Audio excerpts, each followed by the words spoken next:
after Krishna's departure was Lord Chaitanya's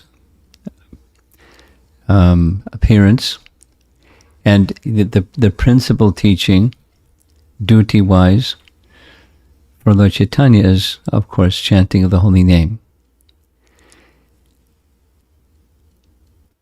There's one biography of Lord Chaitanya's life that says when he, a little bit about the history of his life, yes? He was born in a Brahmin family, a very elevated Brahmin family. His father was a very celebrated Vaishnav, and his mother's father was one of the leading Vaishnavas of the whole land. And so he grew up, although they were Vaishnavas, he grew up in a very scholarly kind of pastime. Sanskrit grammar teacher, and super, he had hundreds and hundreds and hundreds of students. But during his lifetime, during his youth, there was a visit to the place where he and his family lived in Navadvip, where Vishwara Puri visited. And Ishwara Puri had written a book about Krishna. So he requested some service from this scholarly Nimai Pandit to examine his book. He would read it daily and he would hear, and if there were any errors, he asked him, please correct. So there were in short, no errors. There's some pastimes, but no errors. So he did some service and he got his association. Some years later, when he was traveling to Gaya to observe the Shraddha ceremony for his deceased father, he met Ishwara Puri again, and in an ecstatic exchange between them, he received Diksha from Ishwara Puri. And from that time forward, the scholarly pastimes made a complete transformation into a Vaishnav, an exalted Vaishnav, Lord Chaitanya. And it's said that when he was initiated for a week, every day, his spiritual master instructed him thoroughly on one verse, which is responsive to your question. Harer Nama, Harer Nama, Harer Nama Eva Kevalam. Kalo Nastyeva, Nastyeva, Nastyeva Gatiranyata. The gati, or the goal, cannot be achieved by any other means, no other means than this one goal, or one activity to reach the goal. So Dharma has a purpose, and the purpose of Dharma is elevation to become civilized. Uncivilized is in a human form, but not human life. Human life begins when Dharma is accepted. And so within Bhagavad Gita, now we're going back and forth a little bit between Bhagavad Gita and Lord Chaitanya, there's stages of Dharma, because Bhagavad Gita is for people of this age of Kali. So in the earlier parts of Bhagavad Gita, we find Krishna teaching that the duty is always think of Krishna, perform prescribed duty. Mama nusmara yudhyacha. In Arjuna's case, fighting, he was a Kshatriya, yudhya. Engage in prescribed duties and always think of me. So the prescribed duty for that particular part of Bhagavad Gita was what Krishna wanted. And what Krishna wanted was according to his nature. Because as a Kshatriya, his duty was kshatriya, chat, trayate, to deliver from hurt or harm or to protect. Perform your duty. And for a kshatriya, it's give protection. For a brahmana, it's something else. For a vaishya, it's something else.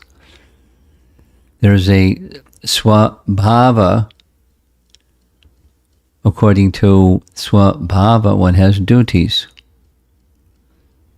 Kshatriya karma swabhavajam, Brahma karma swabhavajam, Vaishya karma. So according to one's swabhava, or the psychophysical makeup, there's duties. And the duty of a kshatriya is not the duty of a brahmana, and the duty of a brahmana is not the duty of a vaishya. And so there's duties that are according to psychophysical nature. And those duties are subordinate or targeted at elevation of consciousness. So that's one level of what is one's duty, to recognize psychophysical nature and act according to one's psychophysical nature. And then that's varna, and then there's ashram. So there's those two standards are standards of the varnashram system. That's varnashram dharma. Prabhupada's way of speaking about this is, if one doesn't follow, say it two ways. If one does not follow varnashram, they are not human yet. They're subhuman. They're not civilized. Or another way of saying, the Aryan group is not from a certain tract of land. Just hearing Prabhupada speaking about this, Hitler was crediting the German people to be Aryans. They just borrowed the term, but that's not what Aryan means. Aryan means spiritually elevated, because the purpose of Dharma is spiritual elevation, or elevation of consciousness. But so, at the end of Bhagavad Gita, because Bhagavad Gita is for us, so there's different standards of yoga: karma, perform prescribed duty, and offer the results. That's karma yoga. So you can say that's duty. Perform prescribed duty, whatever your nature is, and offer the results to Krishna. So you're a householder and you have an occupation. So you do some work and your wife does some work, whatever that might be, supposing it's household duties. You do those as a sacrifice, madarpanam, from Bhagavad Gita. Yat karosi, yat jasnasi, yat jahosi dadasi, yat tapasyasi kaunteya, tat kurashva, madarpanam, arpanam. It's an offering of worship of Krishna. That's a duty. Whatever you do that for Krishna. You offer the results to Krishna. Don't be attached to the results. That's a duty. Perform duty without attachment and offer the results to Krishna. Then it goes up. Levels of an understanding of what duty is. And you can go through them, but the conclusion of Bhagavad Gita, you must know by now, and that is 1866 Bhagavad Gita. Sarva dharmam prityaja mam ekam sharanam. So your duty is mam ekam, surrender to Krishna alone. Surrender to Krishna alone means no other shelters, material or associates, or let's say presiding, ruling personalities of the universe, the demigods, control this and that. They're subordinate to Krishna, so one takes shelter of Krishna alone. Mamekam sharanam.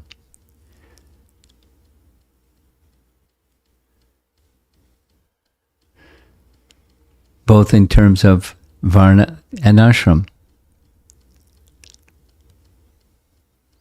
And to help bring or elevate consciousness to that standard It's the chanting of Hare Krishna Mahamantra, and to give further guidance to how you conduct the activities of life is hearing from Bhagavad Gita and Srimad Bhagavatam.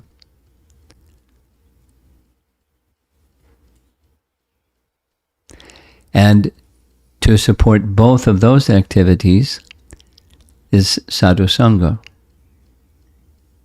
You know the meaning, sadhu sangha. It's just association with devotees. So, summary. What is our duty in this age of Kali? We follow the teachings of Bhagavad Gita. That means we must know what it says. So we need to study it. An ideal in study is you study with a teacher who understands it and is good at applying it and helping others understand how to apply it. So guidance in the activities of life from Bhagavad Gita, and purification of the heart from the chanting of the holy name. And then from the chanting of the holy name flows other, like worship of a deity or etc. The other types of, or other forms of bhakti flow from the chanting of the holy name.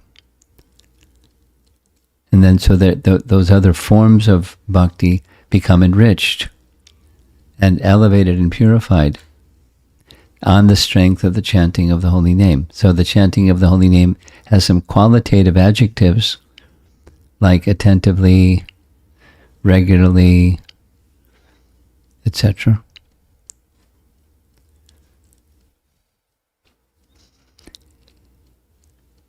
The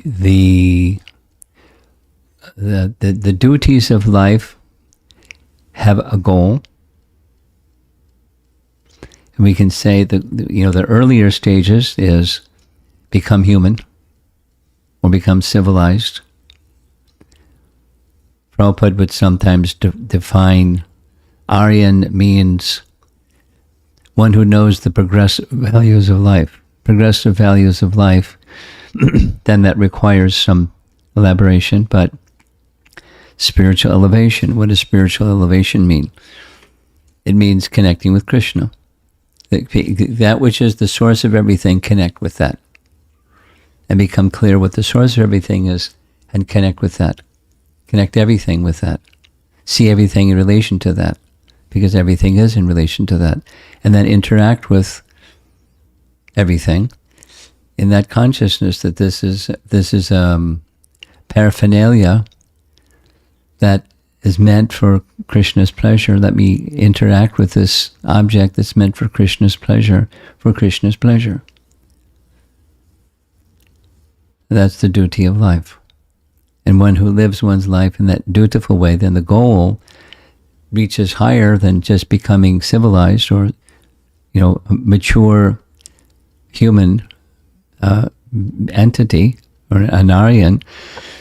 They become developed in Krishna, in consciousness of Krishna, or Krishna consciousness. In progressive stages. The progressive stages, they're identified. There's beginning, intermediate, and advanced stages. Kanishta, Madhyama, and Uttama stages. But the principle of duty is continue on that evolution of consciousness by the right means. Exactly what Krishna says in Bhagavad Gita. One who strives by right means is assured of success. So you need to know what the goal is, and you need to know what the means are, and be carefully guided. And that's duties. And it's the foremost of all the duties is this chanting of the holy name. And in the mood of carrying out the activities of life is take shelter of Krishna or surrender to Krishna. Dedicate oneself to pleasing Krishna in all spheres of life, social, interpersonal, career, family, civic, everything.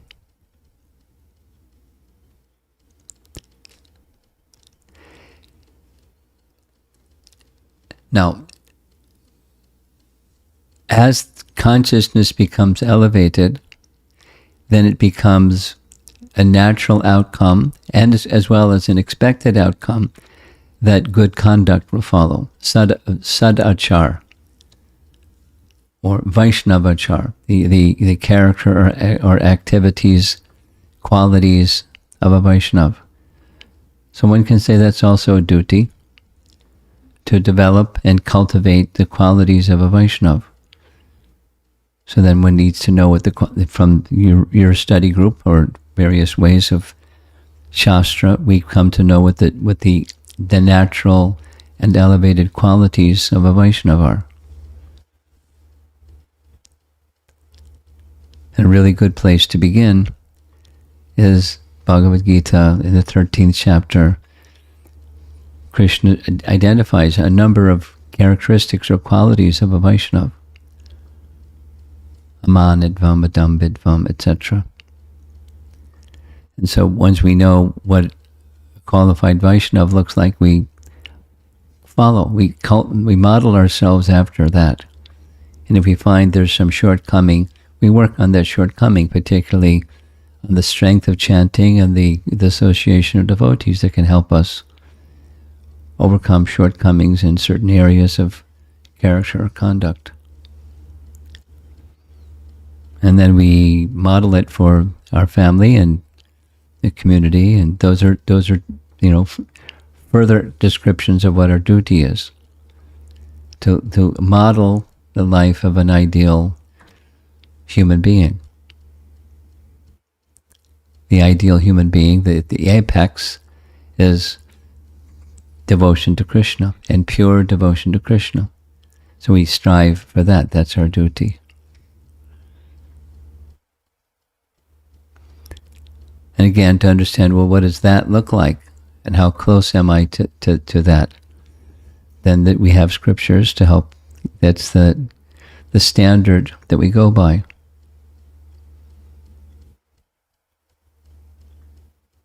And it's good to become familiar with them.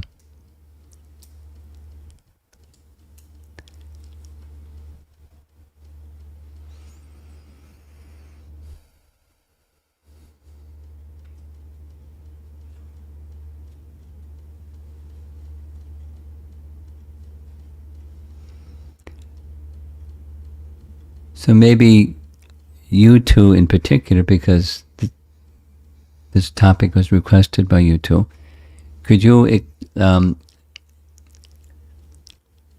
say further, other than what I've just described, some part of what I've described, what you'd like to hear further, or some questions about this topic in particular? Because I want to be responsive to what you want. Any thoughts or comments, or stir the topic a little further? No? You're good. Okay.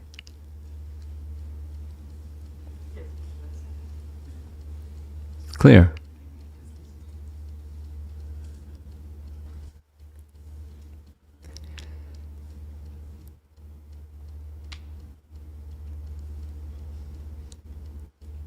What are the obstacles in achieving all of what I just said? That the duties for us in this age of Kali. What are the obstacles? We are always born to the material things, so that's the big obstacle. We belong to the material things? Is that what you said? We always attract to the We're attracted to the material things. Definitely. That's an obstacle. What we've been discussing for about 4 chapters of Srimad Bhagavatam, or maybe around 2 months, is that topic. Attraction to the temporary. I'll share a little bit, because it's an important obstacle to take a look at.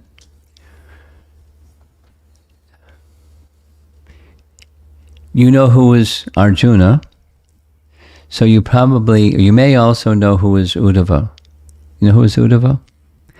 Arjuna is Krishna's cousin, right? Because Arjuna's mother and Krishna's father are brother and sister. So they're cousins. Krishna had another cousin, first cousin. Krishna's father had a brother. And his brother's son was Uddhava. So they were first cousins. And they were together more than Krishna and Arjuna were. Although Krishna and Arjuna were, often together. But sometimes Krishna was in Dwarka. Or sometimes Krishna was in Mathura, etc. And he wasn't always with Arjuna. But Uddhava was with Krishna always. They were very, very close. They even looked alike. They even dressed alike. And people, when they saw Uddhava, they thought it was Krishna. So much alike, lookalikes. Uddhava, being intimately associated with Krishna, knew Krishna's heart and his mind and his intentions, just because they were so close. When it was time for Krishna to end his pastimes, Uddhava knew. They were together in Dwarka. Uddhava, in a private place, went to see Krishna and said, "Please take me with you. When you leave, I won't be able to bear being in separation from you." And it was, he meant it. And then the second was, how can I understand you when I have this obstacle? And that is what you just mentioned, temporary things, and I'm attached to them. No, he wasn't, but he was speaking as if he was, like he's one of us. And so Krishna gives very thorough, comprehensive explanations of how to overcome that obstacle. And in a nutshell, it's knowledge assists detachment. But knowledge alone is not enough, because knowledge doesn't act unless the heart wants what's on the other side of the attachment. That is to say, we have to be attached to, the heart becomes attached to something. So if you want to become attached to Krishna, and certainly Uddhava wanted to become attached to Krishna, that was the impetus to let go of the temporary and then take shelter of the eternal.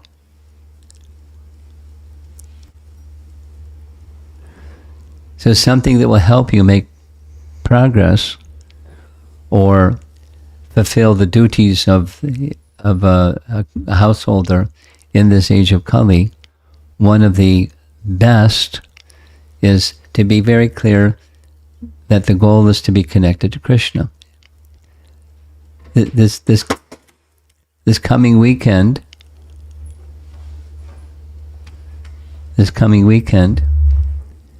we're going to have a nice gathering in Chicago. We've been doing it for a number of years over the 4th of July weekend. We call it the Festival of the Holy Name. And one of the topics that I'm going to speak about is this one. But it's, from a different perspective. And if you can attend, virtually or however, you may be helpful. And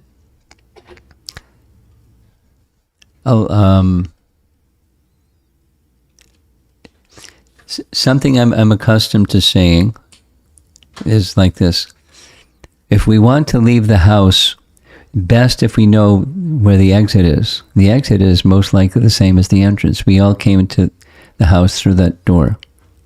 So when it's time to leave, we know how to leave because that's the door. Same. How do we come into this material condition to begin with? I mean, not like it's an event in time, but how did we get involved in the temporary and then attached to it?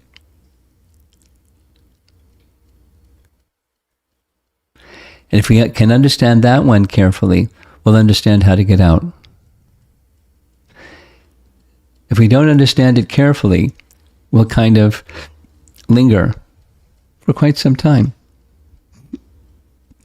Birth after birth, lingering, with some piety and some attraction for spiritual essence of life, but it will continue to linger until we understand how do we get here? And then, do I really want to become free from this circumstance? Or not just liberationist idea or salvationist idea or moksha idea, but higher than that is connected to the personality of Godhead. So the topic that I've given it a name, indifference.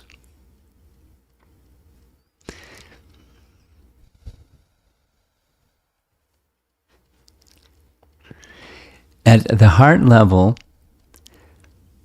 while there's some attraction for the temporary, there is insufficient attraction for the spiritual.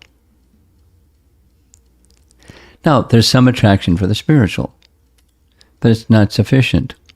So therefore, the attraction for the temporary becomes stronger, and kind of like doesn't let go.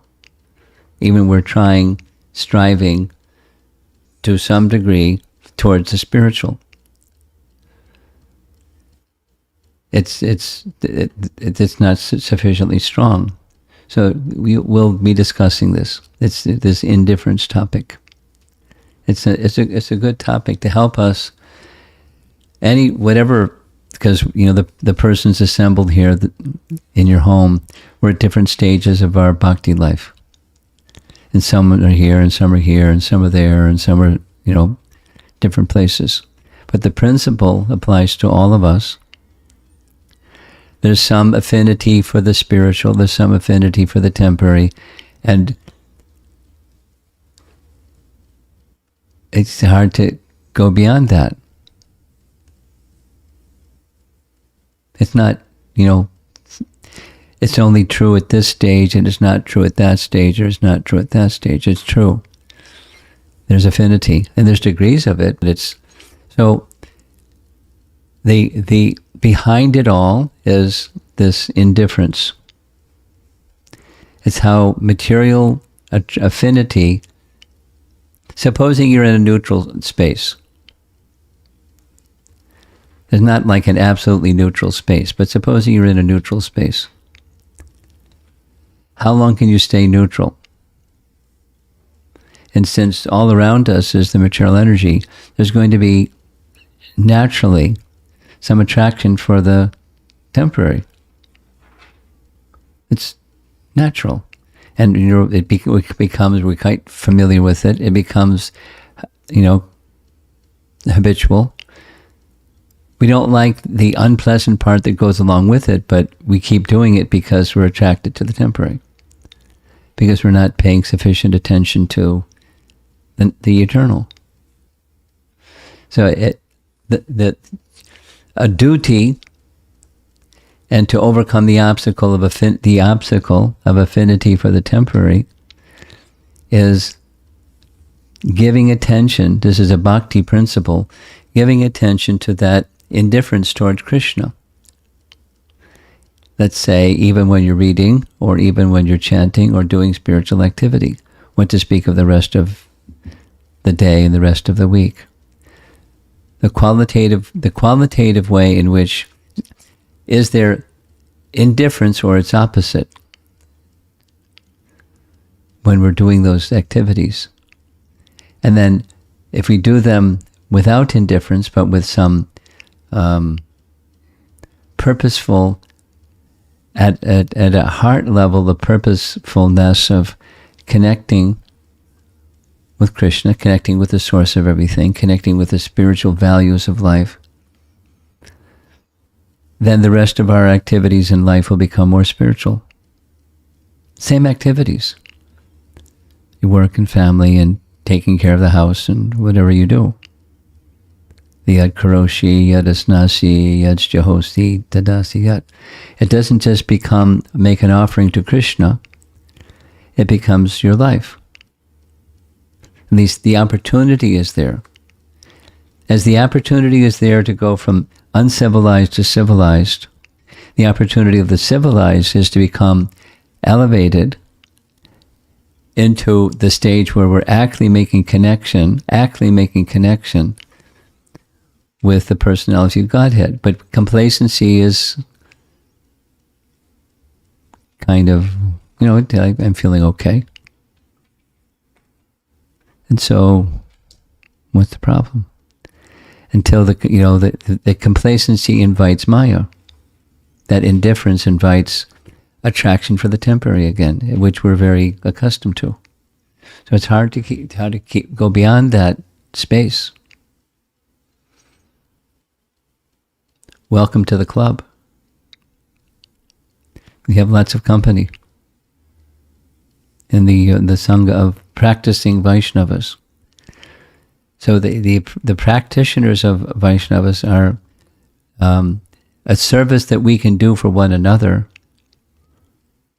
is to strengthen the attraction for Krishna specifically, and by strengthening the attraction for Krishna specifically, it enables one to see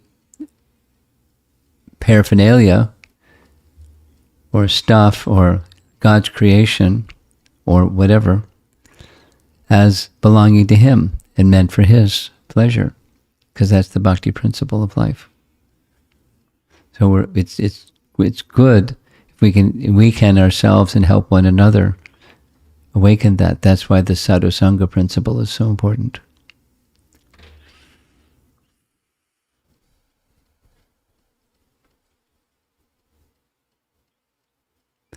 Okay. You want to add anything, Mataji? You're good. Okay. This is a simple topic. Anyone want to churn the topic further or add something or question something?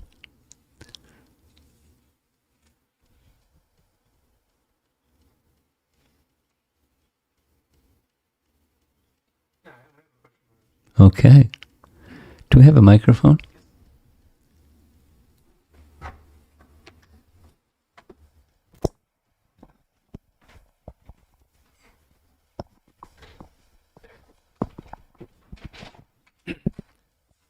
Thanks, Maharaji, for that talk. My question is concerning Varnashrama Dharma. Okay. So in India, when we go to India, we see often that people, the system of Varna is very easy to follow. Like, you often do what your father did or what your family did. So it's just passed down through family lines. Occupation-wise. Occupation-wise, that's what I'm talking about. So like, for instance, a farmer's son will, most of the time, even nowadays, often still be a farmer. And that's changing a little bit. But in the US, it's almost completely different, where most people have a very different occupation from that of their father or mother. So how can the youth today find their occupation as it is proposed? Like the word, I think that we use in Sanatana Dharma is swadharma. So it's not just dharma, but it's also swadharma. So your occupational duty. How can we find that when it's not prescribed for us through our family line? Well, prescribe. Kali Yuga, everything gets all jumbled. It's not just in the West.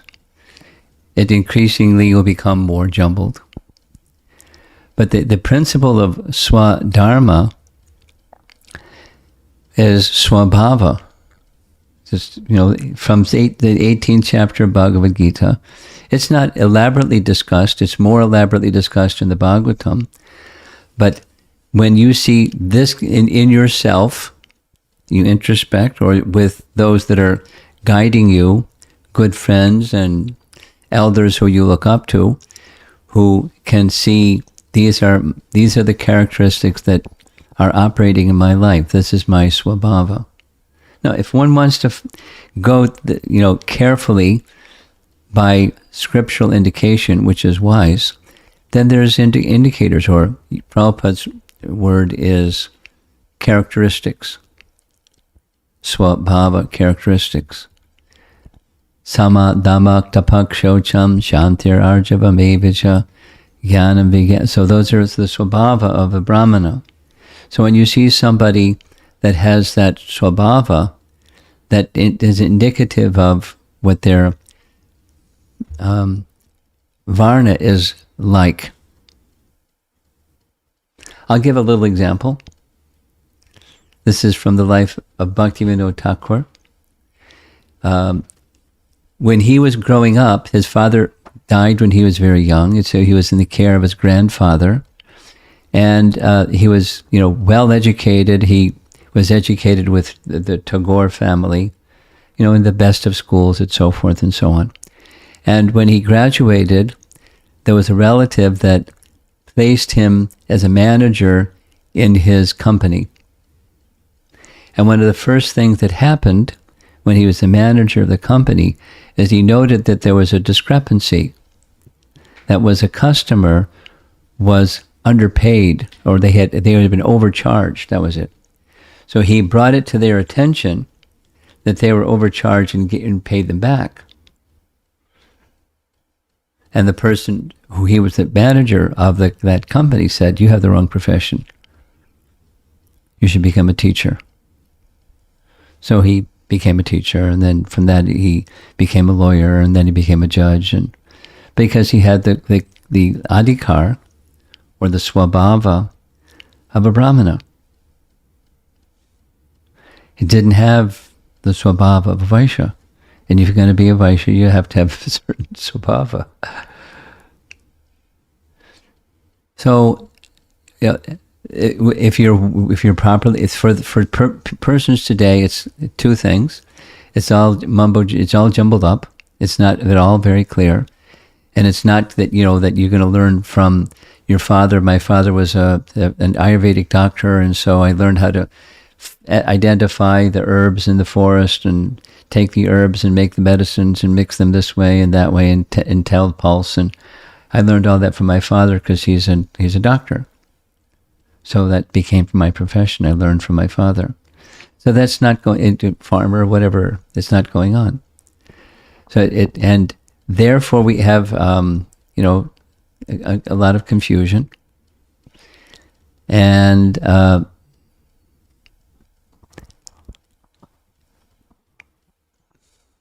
have a lot.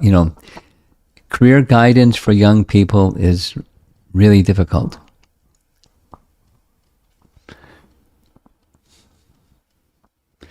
So I've had young people say, when I go to a guidance counselor, the kind of advice I get is how much money I make if I do this and how much money I'll make if I do that. And so what kind of monetary standard do you want? And so I go for, I went for this. I'm not at all happy with this. But they did it because I was being encouraged because you'll make some money. Or well-intentioned parents these days in India, or the West, but certainly in India, go into IT because you'll make a good living, and they go into IT and then they don't like it. Some people like it, but lots of people find they're doing something for the wrong reasons. See, so there aren't wisdom people. What to speak of people that can guide them in accepting a profession like their parents.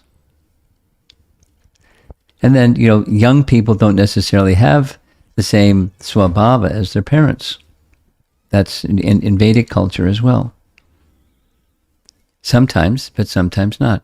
Or often, but sometimes not. So, career guidance is not easy. So something that's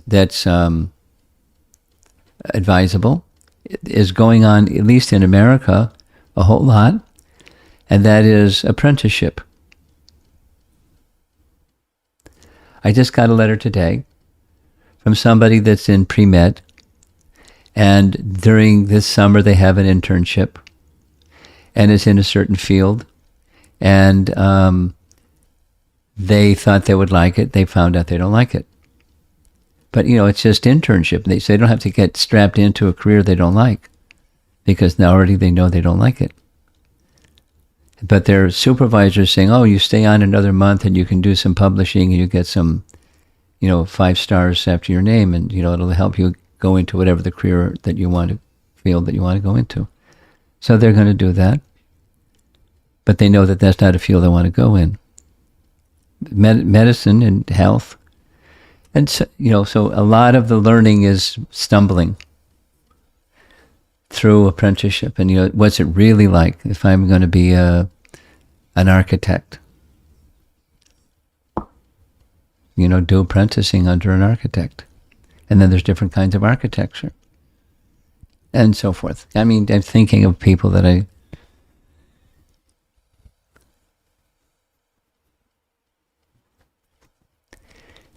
there's a lot of other obstacles.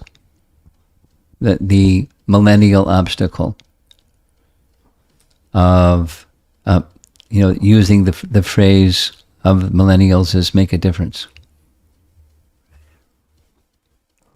or make an impact, and it's very idealistic and not so realistic. And that's a value. It's a good value, but how realistic is it? And if they don't reach their value, then they're going to be frustrated, and so they're frustrated. I mean, many are doing meaningful things for sure.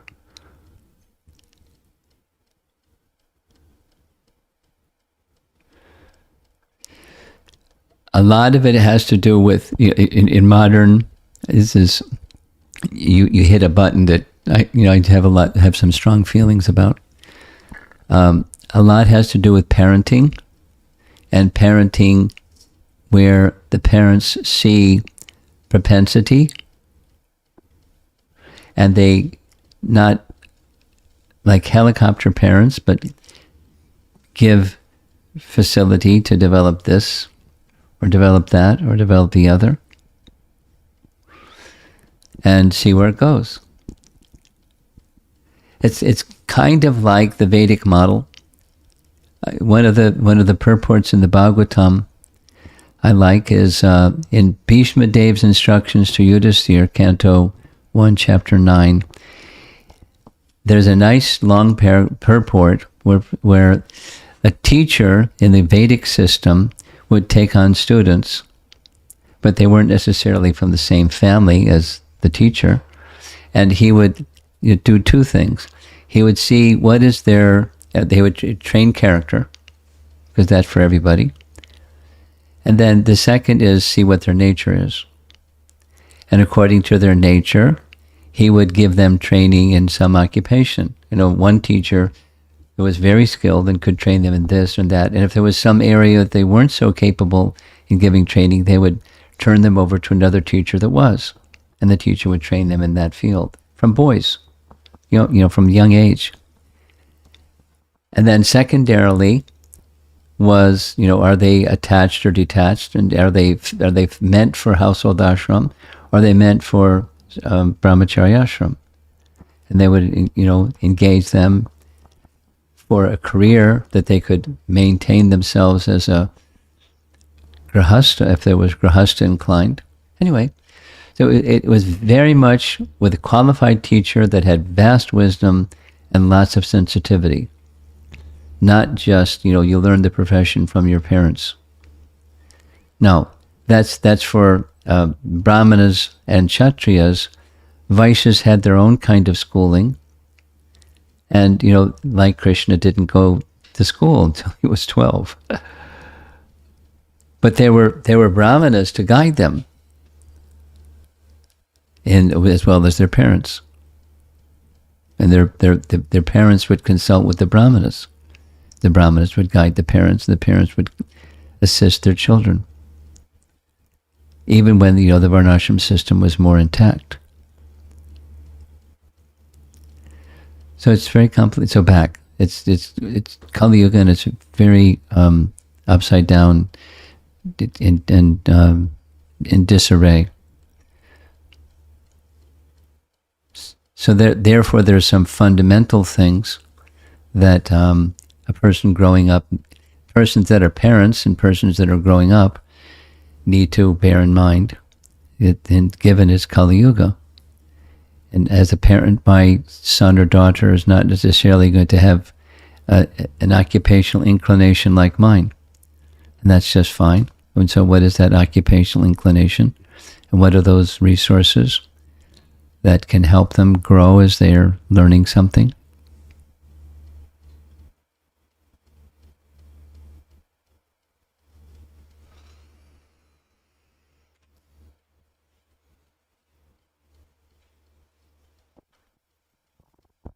Thank you, Maharaj. I was attending a program one time, very memorable exchange. I don't remember what the topic was. It was a new group of people, so it was a new topic kind of thing. And there was a little girl sitting right over here next to me, and she was like really tuned in, really alert. So at the end, just spontaneously, I turned to her and said, "What do you want to be when you grow up?" And she said, "A pediatrician." You know, when I was her age, I didn't even know what that word meant. And then I asked her, you have an idea what you want to be, a specialist kind of pediatrician? And she said, "Yeah, I want to be a da-da-da-da-da pediatrician." I said, "Wow." I said, "What about, you know, a pediatrician that is always thinking of Krishna?" She said, "Yeah, that's it." No, I don't know what her parents, and I don't know what she's doing today, but you know, having a tendency towards something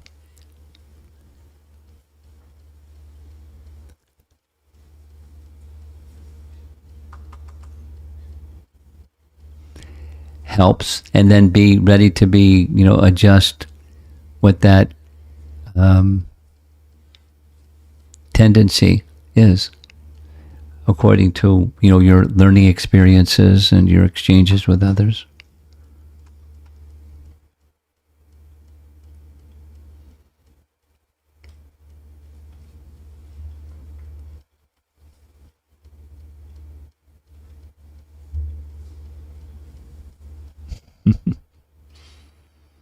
Anyone else? We're going to go online. Anything online? Yes, Maharaj. There's one question from Apurva Anand Mataji. How do we get our basic desires fulfilled? I am talking about those necessities whose non-fulfillment are giving intolerable suffocation and pain.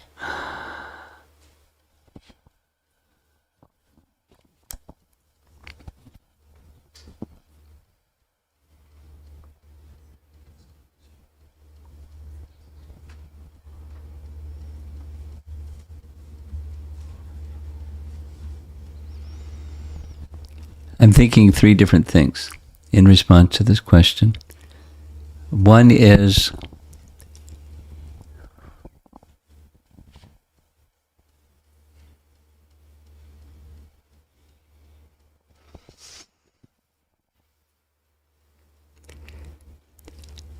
in practical terms, if there's something that any one of us find as a need, then generally there's some practical way to achieve that need, and you move down the path of whatever those practical things are to achieve that need. However, while doing that, the consciousness should be not I'm going to achieve something, but I'm going to depend upon Krishna and see, you know, what Krishna's plan is for the fulfillment of that need.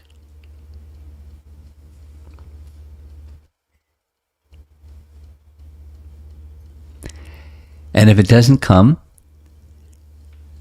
we continue in a reasonable way. And then, but you know, this is what I'm speaking here now is a verse from the Isha, you know, Nectar of Instruction. One should not over-endeavor. You make a reasonable effort, you depend on Krishna, and depending upon how Krishna reciprocates with that, you accept it.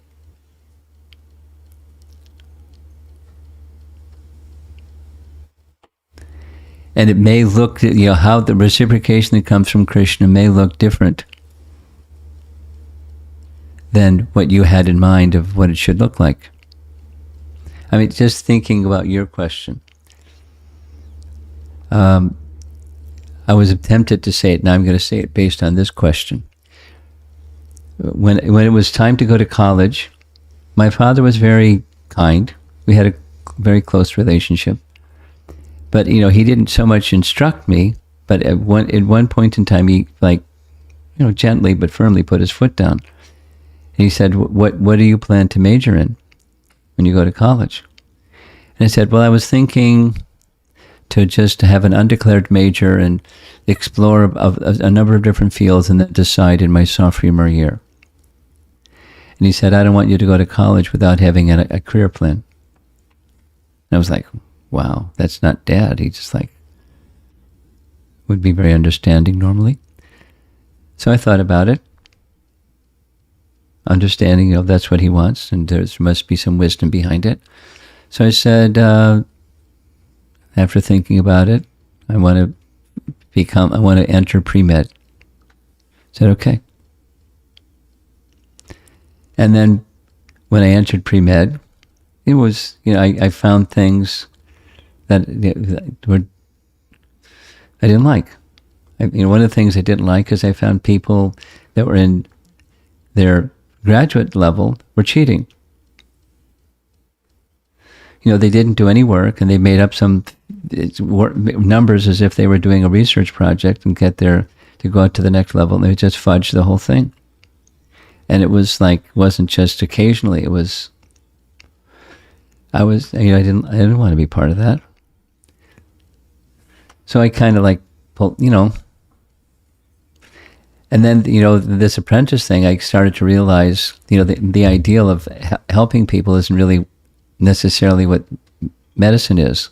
It's more about making money for the hospital or the clinic or whatever. You don't, anyway, I by associating with those that were practicing doctors, I came to understand the bubble of the utopia idea isn't what really goes on.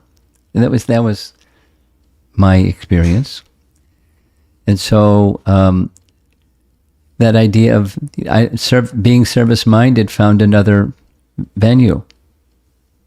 This one. And then later, 25 years later, my sister showed me a family tree from my mother's side, and everybody was either a doctor or a teacher.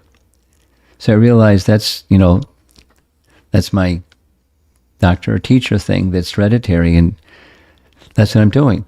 A spiritual doctor and teaching. It's not what I thought about when I was young. I want to become a sannyasi, Hare Krishna monk. But, it fits the nature.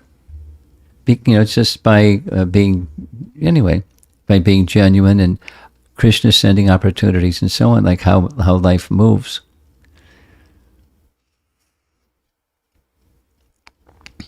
So, I feel very fortunate. Now, back to this other question.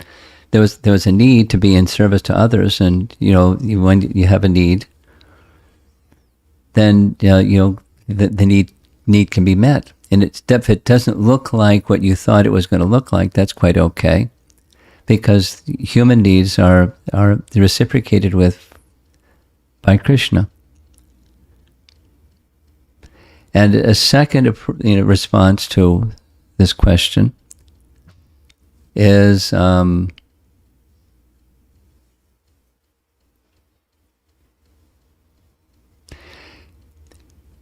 Bir Krishna Maharaj, one of my sannyas god brothers, and a friend for a long time, he has become very interested in, not just interested in, he's become a teacher of nonviolent communication.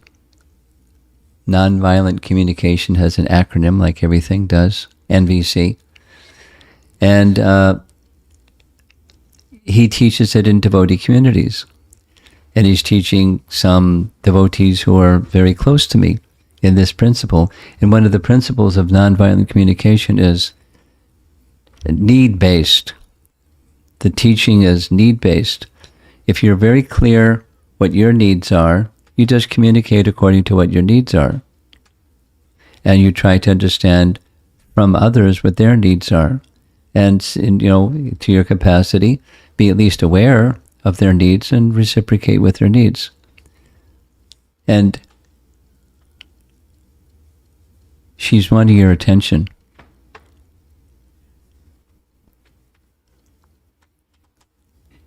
So you, this devotee that's asking this question, can contact Bir Krishna Maharaj and find out what are some of the methods of seeing your needs and making strategies for your life for seeing to those needs.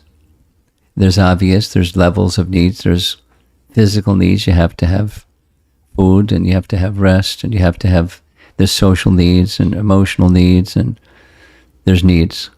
And then you make some strategy and communicate accordingly. So Bir Krishna Maharaj will help you with some systems and methodologies for meeting needs. And, it's not exactly a separate one, but you have to be tolerant of, if my needs aren't met, that's okay. Some basic, I have oxygen.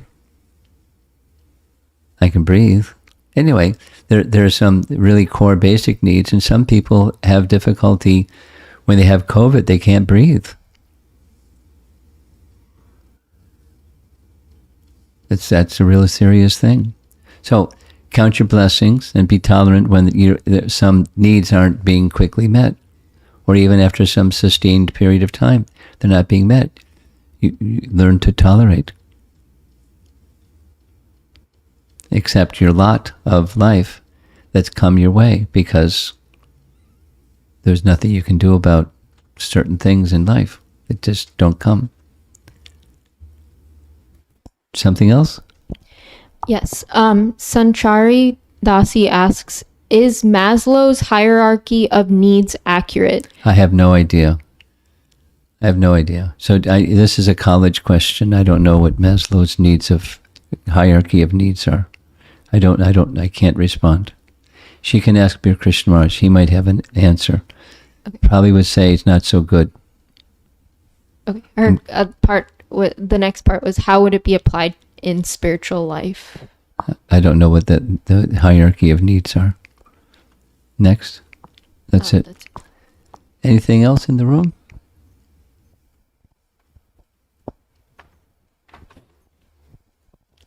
Huh.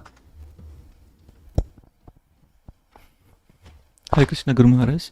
So today we have very interesting discussion on prescribed duties and Varnashram Dharma. So it reminds me about myself, Guru Maharaj, that when I was in my childhood, I was just pushed into IT. So that is not my nature. I mean, once I didn't know that, but once I joined the IT, then I realized that this is not my nature. But still today, I'm struggling with that kind of prescribed duty. So the question I'm asking is that, so when you're having prescribed duty that is not your nature, I'm not able to accept it, but still I'm continuing. So how do we? It's too late. You have a wife and you have children, and you can't just, redirect things. Yeah. You just accept that this is the consequence of, decisions that were made some time ago, or reasons that would, let's say, good intentioned people were encouraging you that way, but they weren't thinking about your nature. They were thinking about something else. And so then what you can do is, with your daughter, coach her in a way that doesn't, push her this way or that way, but see what her nature is and nurture. So find satisfaction in doing your caregiving to others. So that others, starting with your daughter, but with others, they have a sense of, not just I like it because that may be very flickering and fleeting, but more basic was what is your nature. And that, so the more you become spiritually grounded, or you could say Brahminically inclined, then you can see those things more readily, and you can give encouragement accordingly. There's not much you can do. It's too late. And interestingly, my daughter also chose that same field. Well, she may be following Dad, but she may also be recognizing this is natural for me. And she's a smart girl. Particularly smart girl. Okay. Anything else?